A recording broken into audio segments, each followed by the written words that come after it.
విద్య నిగూఢ గుప్తమగు విత్తము రూపము పూరుషాలికిన్ విద్య యశస్సు భోగకరి విద్య గురుండు విదేశ బంధుడన్ విద్య విశిష్ట దైవతము విద్యకు సాటి ధనంబులేదిలన్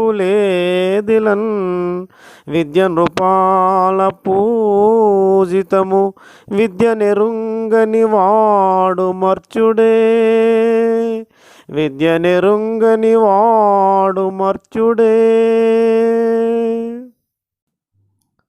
భావం: విద్య అనేది మనం రహస్యంగా దాచిపెట్టుకునే ధనం లాంటిది. అంటే చదువుకున్న వారైతే మీకున్న గుప్త ధనం చదువు అన్నమాట. మానవులకు చదువు అందాన్ని ఇస్తుంది, కీర్తిని సుఖాన్ని ఇస్తుంది. విద్యయే గురువు, విదేశాలలో బంధువు, దైవము కూడాను. ఈ భూమి మీద విద్యకు సాటి అయిన ధనము ఏదీ లేదు.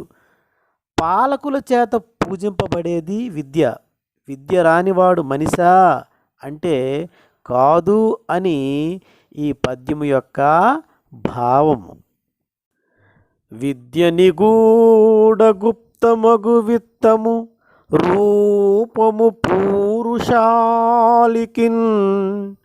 విద్య యశస్సు భోగకరి విద్య గురుండు విదేశ బంధుడన్ విద్య విశిష్ట దైవతము విద్యకు సాటి ధనంబులేదిలన్ విద్య నృపాల పూజితము విద్య నెరుంగని వాడు మర్త్యుడే విద్య నెరుంగని వాడు మర్త్యుడే.